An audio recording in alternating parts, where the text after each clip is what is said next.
Queridos, graça e paz para quem eu não disse ainda, né? Bom dia a todos. Nós vamos trazer a palavra nessa manhã, né? Um momento tão importante do nosso culto. Eu prometo que eu vou tentar ser breve, né? Por causa do nosso horário avançado. Eu queria convidar os irmãos a abrirem suas Bíblias em Tito, capítulo 3. Sim, Tito está na Bíblia, né? Capítulo 3. Você vai lá nas cartas de Paulo, vai lá ao final, próximo de Timóteo. Você vai encontrar a carta de Paulo a Tito.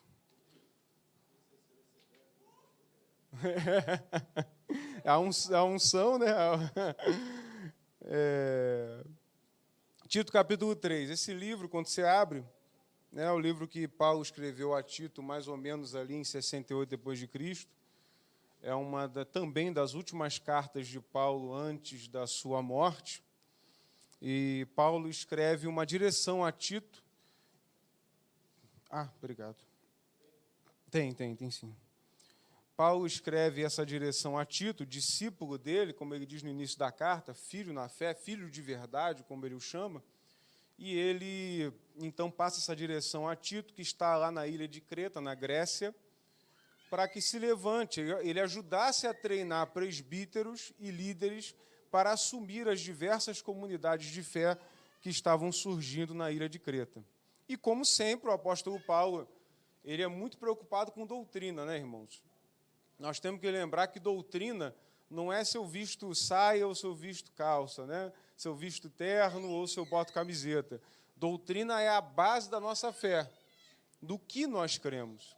E vale lembrar que a igreja do primeiro século, assim como a igreja dos séculos seguintes, e até os dias de hoje, lutava contra muitas falsas doutrinas, contra muitas heresias, e precisava-se, então, que Paulo desse muito valor ao ensino, para que ele tivesse a certeza de que aqueles discípulos, aquelas pessoas daquelas comunidades de fé, estivessem bem firmadas na palavra de Deus, né? Bem firmadas naquilo que fosse a verdade. Então, o apóstolo Paulo tinha muita preocupação com isso, assim como ele treinou a Tito, assim como ele discipulou a Tito, ele queria também que Tito fizesse isso com os presbíteros das igrejas e também com os discípulos e os membros em geral.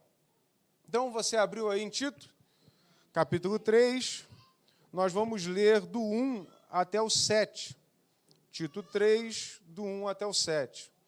Vai dizer o seguinte: lembre a todos que se sujeitem aos governantes e às autoridades, que sejam obedientes e estejam prontos para toda boa obra, que não difamem ninguém, que sejam pacíficos, cordiais, dando provas de toda a cortesia para com todos. Pois nós também, no passado, éramos insensatos, desobedientes, desgarrados, escravos de todo tipo de paixões e prazeres, vivendo em maldade e inveja, sendo odiados e odiando-nos uns aos outros. Mas quando se manifestou a bondade de Deus, nosso Salvador, e o seu amor por todos, ele nos salvou, não por obras de justiça praticadas por nós, mas segundo a sua misericórdia. Ele nos salvou mediante o lavar regenerador e renovador do Espírito Santo, que ele derramou sobre nós ricamente, por meio de Jesus Cristo, nosso Salvador, a fim de que, justificados por graça, nos tornemos seus herdeiros, segundo a esperança da vida eterna. Vamos orar mais uma vez? Senhor Deus, revela-nos a Tua palavra nesta manhã, abre os nossos entendimentos, acalma os nossos corações, para que possamos, ó Pai, não somente ouvir, mas entender, ouvir a voz do Teu Espírito e sairmos daqui, ó Pai, prontos para praticar aquilo que o Senhor tanto quer de nós. É o que nós pedimos e agradecemos, no nome de Jesus. Amém. Amados, eu queria falar um pouco hoje sobre misericórdia e graça, dentro do texto de Tito. E aí, quando eu estava pensando sobre o texto e lendo ele, Deus tem falado comigo em cima desse texto há muitas semanas, eu lembrei de uma vez que Paul Washer, né, pregador famoso, ele estava num congresso, né, aqui no Rio de Janeiro, ele ia pregar no Brasil, passar por alguns lugares, e ele foi fazer uma evangelização numa das favelas do Rio de Janeiro. E, na ocasião, o filho dele estava junto com ele, né, e ele estava levando o filho junto no evangelismo. E aí, ele subindo uma favela e evangelizando, ele vê um traficante, né, armado, e perto, né, de uma boca e tudo. E ele chama o filho dele e diz assim: filho, aquele ali é o seu pai sem a graça de Deus.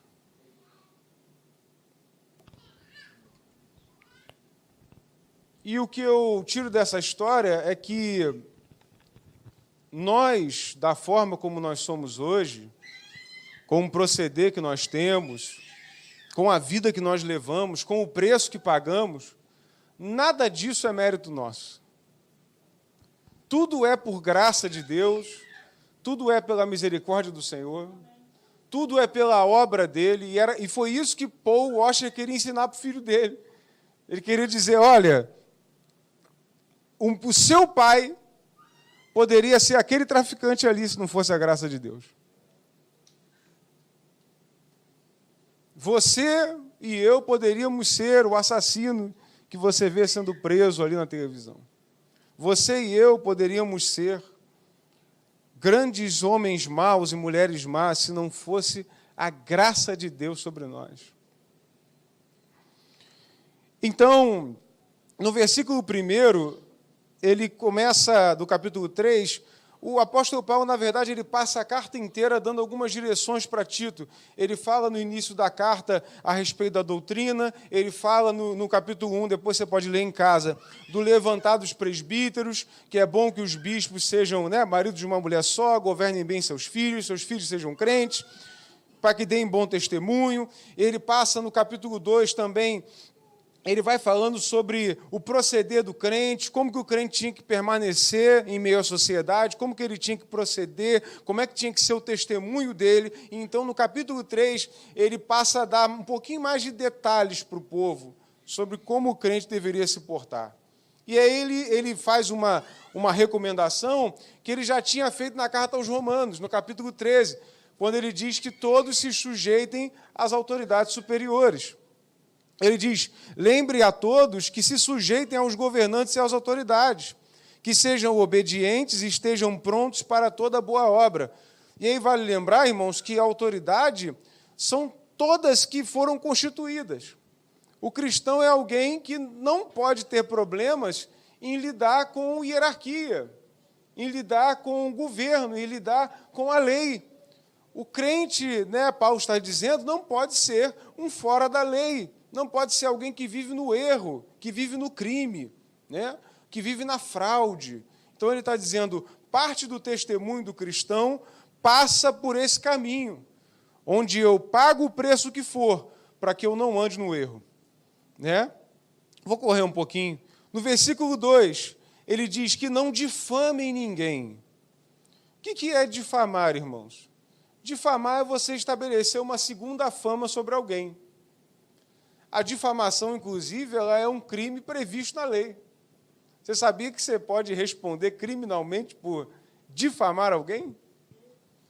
Por levantar uma fama a respeito de alguém, levantar um comentário a respeito de alguém, ainda que seja verdade, você ainda pode responder na face da lei pelo crime de difamação. E ele está dizendo aqui que nós, discípulos de Jesus, não venhamos a difamar ninguém. E aí eu tenho uma máxima do Brasil, que é o seguinte: no direito, a gente diz que todos são inocentes até que se prove o contrário. Mas o brasileiro ele é o contrário disso. Para o brasileiro, todos são culpados até que se prove o contrário. Se surge algo na TV ou na internet, acusa-se fulano de tal coisa. Na cabeça do brasileiro, ele fez, está culpado, condenado, já tinha que estar morto. Pô, mas tem um julgamento, vai se avaliar. Não, não tem que avaliar nada não, já tinha que... É assim ou não é? Ou nós estamos na Suíça? Acho que não, né? Aqui no Brasil, todos são culpados até que se prove o contrário. Eu lembro de alguns exemplos de vezes que isso aconteceu, e aí a gente fica olhando na internet, né? E aí, às vezes, algumas pessoas se apressam a dar logo o veredito, ela já faz o papel de juiz. Não, isso aqui é assim mesmo. E aí eu lembro, irmãos, você não estava lá para saber. Você não é testemunha ocular. Você não é nem testemunha. Por que eu estou dizendo isso? Porque nós temos que tomar cuidado com aquilo que nós falamos, para que a gente não venha correr o risco de difamar pessoas. Não importa se essa pessoa seja um astro de cinema ou o seu vizinho. Nós, cristãos, precisamos refrear a nossa língua. Precisamos pensar antes de falar, pensar antes de digitar, para que nós não venhamos no afã da gente participar de um determinado assunto, a gente acabar cometendo um pecado. E aí o apóstolo Paulo vai dizer, testemunho do cristão é que ele não levante difamação contra ninguém. Aí o segundo, ainda no versículo 2, você fechou a sua Bíblia? Não, né? Está aí. Que sejam pacíficos. E aí eu lembro até das palavras de Jesus, bem-aventurados pacificadores, porque deles é o reino dos céus. Então ele diz que os cristãos têm que ser pacíficos, têm que buscar a paz. Né? Eu lembro de uma vez que um irmão nosso, né, lá de freguesia, à época, chegou lá para um outro irmão, que era de uma dessas igrejas, que os caras estavam muito, né, afoitos ali com o negócio da batalha espiritual. E aí ele chega, paz do Senhor, meu irmão. Ele diz, paz não, é guerra. Falei, meu Deus do céu. Não é guerra não, irmãos, é paz em meio à guerra. Nós não temos paz por causa da guerra. Ninguém fica em paz por causa da guerra. A gente não tem paz por causa da dor. A gente tem paz em meio à dor. A gente tem paz em meio à guerra, não por causa dela. E a gente não busca ela, a gente não tenta fazer com que ela seja uma realidade. O crente evita de qualquer forma. Quem lembra de Desmond Doss, no filme Até o Último Homem? Que ele é um adventista, que ele quer entrar no exército, mas ele diz, não quero carregar arma, né? E aí o testemunho dele é maravilhoso, porque ele consegue dar uma contribuição no meio da guerra, dentro daquilo que lhe permitia ser feito. Ele fez história. Soldados se converteram. Pessoas no meio da guerra viram esperança nos horrores daquela guerra. Então nós temos que lembrar, irmãos, que as armas da nossa milícia, elas não são carnais. Eu lembro até de uma música de um autor secular, eu não lembro agora qual é o nome do autor, eu lembro que eu trabalhava na Centauro à época, meu primeiro emprego, e aí essa música tocava sempre no som da loja, né? Eu ouvia ela umas 20 vezes no dia, e tinha uma frase que dizia assim, o soldado da paz não pode ser derrotado. E isso é uma grande verdade. Quem luta pela paz só é derrotado se entrar em guerra. Se você não entrar em guerra, se você continuar lutando em paz e pela paz, você nunca vai ser derrotado. Jesus, quando foi cercado por aqueles soldados romanos e os principais sacerdotes, e Pedro avança para cortar a orelha do soldado, Jesus diz, para, Pedro, se eu quisesse, eu já tinha mandado milhares de anjos para esse lugar, tinha acabado com o Império Romano, não é essa a minha missão. E, inclusive, os discípulos de Jesus, sobretudo os zelotes da época, quem está assistindo o Chosen aí vai ver que tem uma referência muito fiel a isso, os zelotes daquela época, eles queriam um Jesus que fosse um soldado de guerra, ele queria que fosse alguém como Davi, que libertasse o povo de Israel das garras do Império Romano. E Jesus, quando morreu exatamente na mão do Império, ou na mão dos próprios judeus, os discípulos fizeram o quê? Saíram todos. Aí no caminho de Emaús estavam eles lá. A gente pensou que era ele. Mas não era, né? Ele morreu, como é que é ele? Se ele ia livrar a gente, como é que pode ser ele? E aí descobriu-se que ele estava no meio deles o tempo todo, e depois de receberem o Espírito Santo, eles entenderam qual era a missão de Jesus. Amados, a nossa missão em Cristo Jesus aqui nessa terra não tem nada a ver com os negócios dessa terra. Jesus teve todas as oportunidades para acabar com o Império Romano. Por que ele não acabou? Vale lembrar que na época que foram escritas essas cartas, foi exatamente no auge do Império Romano. E Paulo está dizendo, se sujeita às autoridades, seja obediente, não infrinja leis. Se você tiver que sofrer, que seja por injustiça e não pela justiça.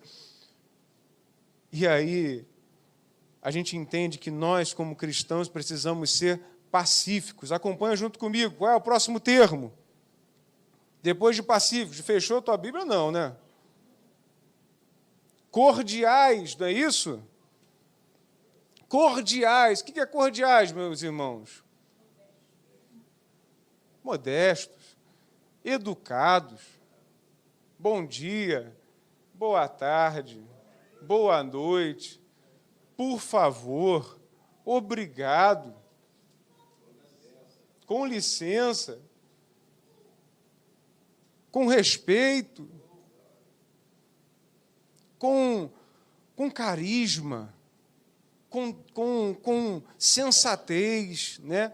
Respeitando as pessoas, tratando com educação, e ele ainda dá um exemplo, dando provas de toda a cortesia para com todos, né? Dar licença às pessoas, respeitar os mais idosos, tratar os outros, como a própria palavra de Deus diz em Coríntios, tratar os outros como se fossem superiores a si mesmos.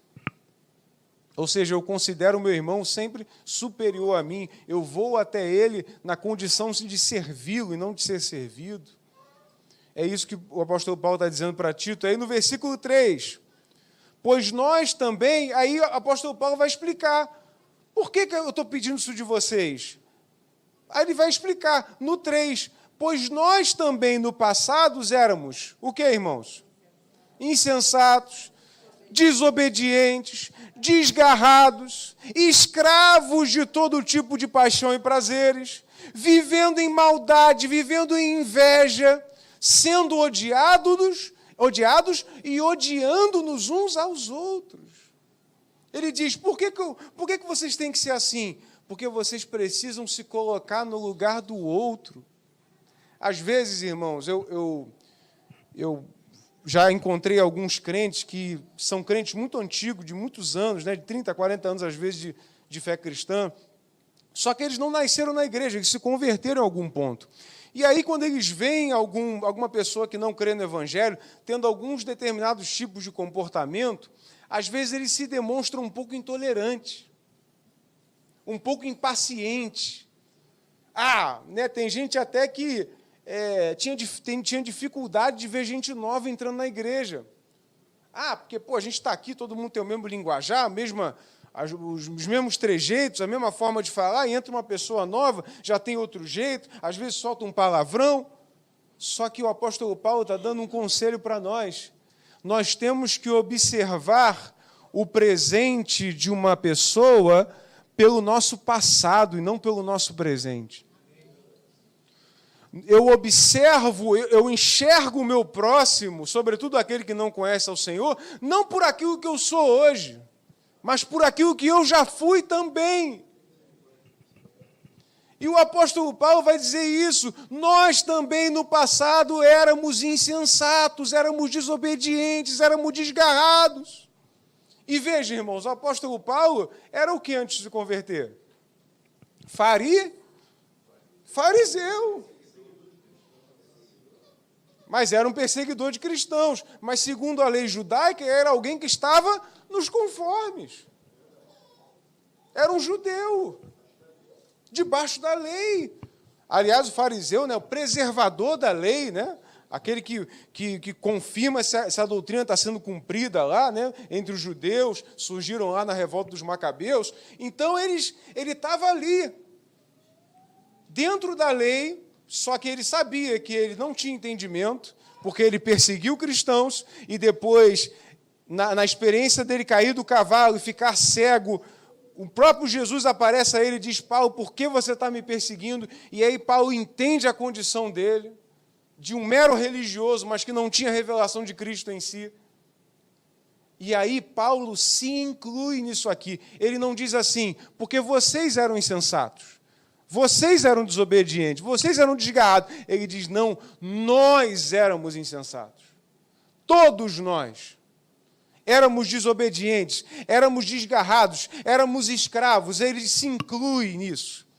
Ele diz, escravos de todo tipo de paixões e prazeres. Ele se inclui. Porque ele sabe que religião sem amor não serve para nada. E aí ele diz, observa o presente de alguém pelo seu passado, não pelo seu presente. Porque se você observar o presente de uma pessoa pelo seu próprio presente, você vai querer julgar ela. Você vai querer apontar dedos. Você vai querer dizer que ela está errada o tempo inteiro. Você vai querer corrigir o tempo inteiro. Mas quando você olha na medida do seu passado, de quem você era, você pensa, eu também já passei por isso. Eu também já pensei dessa forma. Eu também já falei mal de crente. Eu também já zombei Jesus Cristo. Eu, irmãos, quando eu era adolescente, eu tinha um cabelo grande, né? Tinha o cabelo grande, tinha uma banda de rock, vocês sabem aí, né? E eu zoava muito na sala de aula, irmãos. Zoava muito. E eu acho que a maior crise dos professores é que eu zoava, mas passava, né? E eles ficavam, meu Deus do céu, que raiva desse sujeito, né? E aí eu lembro que uma vez a professora de biologia me expulsou da sala. E eu nunca mais esqueci disso. E aí a gente zoando, querendo entrar de novo, né? Eu botava a cara para dentro assim, ficava olhando para ela, sai daqui! Aí teve uma vez que eu entrei, né? Abri os braços, você vai rejeitar Jesus Cristo? Eu já zombei de Jesus. Eu já tive, e se eu não vigiar o tempo tenho até hoje, pensamentos assassinos. Já pensei em matar muita gente. Eu tenho certeza, irmãos, que se Deus não tivesse me convertido muito novo, eu estaria ou preso ou morto. Tenho certeza. Quem me vê assim não imagina. Mas a minha esposa deve estar me assistindo, sabe o quanto que eu já tive vontade de matar um monte de gente. Tive muita. Graças a Deus fui resgatado. Graças a Deus fui resgatado. E aí eu sempre, quando penso em cometer esse tipo de pecado de novo no meu pensamento, eu lembro das palavras de Jesus, quando ele diz assim, aquele que olhar para o outro e desejar a morte dele, já o matou em seu coração. Por isso que eu digo, eu já fui um assassino. Mas Deus me regenerou. Então, às vezes, quando eu vejo alguém com muita raiva no coração, com muito desejo de fazer justiça com as próprias mãos, eu entendo. Eu entendo. Eu não observo pela lente daquilo que eu sou hoje, mas eu observo da lente daquilo que eu já fui. E tenho mais compaixão. Nós, irmãos, nós precisamos ter mais compaixão um dos outros. Nós precisamos ter mais compaixão com as falhas dos outros. Nós precisamos suportar mais uns aos outros.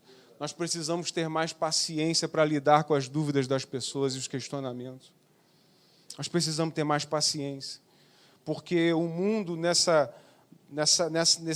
redemoinho de intolerância, está virando o local onde todo mundo se afirma e ninguém debate mais nada. Você entra na internet, você afirma aquilo que você pensa, e as pessoas que concordam contigo dizem amém, e aquelas que discordam, você tenta dar uma resposta rápida em cima deles para você ficar bem. Você nunca quer ouvir o outro lado, você nunca quer dialogar, você nunca quer conversar. A rede social virou o maior poço de intolerância da face da terra. Ninguém quer mais conversar nada, as pessoas só querem se afirmar. E aí eu tenho uma frase que diz o seguinte, aonde há muita certeza, tem pouco diálogo. Se nós estamos sempre certos de tudo, nós não conseguimos conversar sobre nada. Uma coisa é eu estar certo sobre aquilo que eu creio. Outra coisa é eu estar certo sobre aquilo que eu penso. Aquilo que eu creio é imutável, porque eu creio no Senhor Jesus, eu tenho a doutrina do meu coração muito bem estabelecida, e nada do que ninguém disser vai mudar isso. Mas se alguém tiver algo a falar sobre mim, sobre a minha procedência, sobre o meu ser, sobre coisas que eu penso sobre a sociedade, eu preciso sentar para ouvir. Eu preciso, pelo menos, dar ouvidos, antes de criar apelidos para as pessoas, antes de ser intolerante. Eu preciso sentar para ouvir. Porque é assim, amados, que nós vamos levar o Evangelho de Deus para as pessoas. E aí o apóstolo Paulo diz assim, nós éramos tudo isso, né, irmãos? Éramos insensatos, éramos desobedientes. Eu já confessei o meu pecado aqui. Eu era um assassino. Éramos insensatos, desobedientes, desgarrados, escravos de paixões, vivendo em maldade, vivendo em inveja, sendo odiados e odiando-nos uns aos outros. Mas, versículo 4, quando se manifestou a bondade de Deus, nosso Salvador, e o seu amor por todos, Ele nos salvou. Ele nos salvou. Agora, olha que lindo. Não por obra de justiça praticada por nós. Não. Não importa se você doava dinheiro para a caridade, não importa se você ajudava o velhinho a atravessar a rua, não importa se você nunca tinha roubado de ninguém, não importa a boa educação, não importa nada. Você não merecia ser salvo. Eu não merecia ser salvo. É por graça. Não por obras de justiça praticadas por nós, mas segundo a sua misericórdia. Ele nos salvou mediante o lavar regenerador e renovador do Espírito Santo. Ou seja, ele está fazendo uma afirmação de fé aqui, irmãos, uma defesa da fé. Ele está dizendo, nós fomos salvos. Nós estávamos numa posição em que nós não poderíamos nos salvar por nós mesmos. Então Jesus entra, apresenta a sua luz sobre nós, nos chama, nos escolhe, nos salva, apesar das nossas obras. E pelo lavar regenerador do Espírito Santo, Ele nos limpa.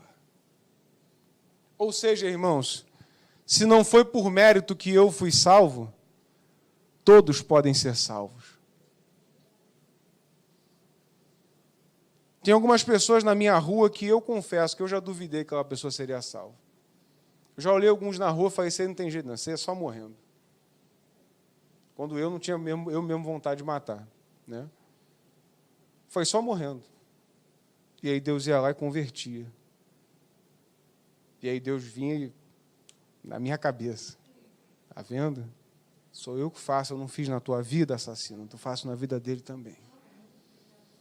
Porque não é por causa do que ninguém fez ou faz, é por causa dele, ele é fiel, ele é justo, ele é bondoso, ele entregou o seu filho por nós, a obra é dele, o mérito é dele, a escolha é dele, o chamamento é dele, basta nós dizermos sim.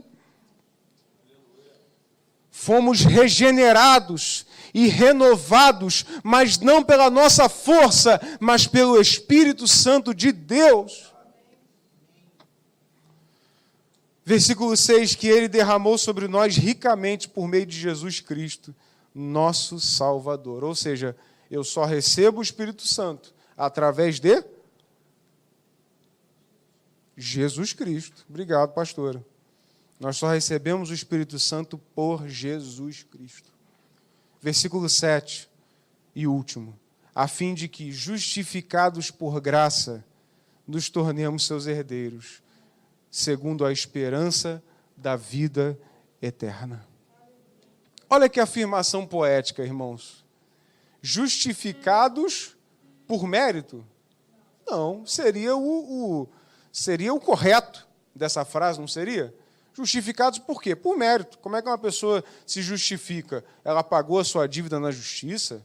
Ela foi até o tribunal, se provou inocente? Justificado por mérito. Não, aqui não é por mérito, aqui é por graça. Aqui é por graça. Nos tornemos seus herdeiros.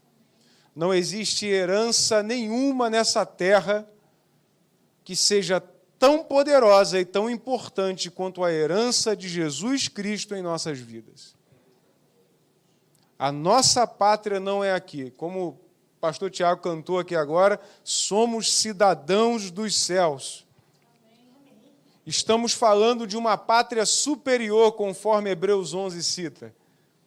Pátria superior.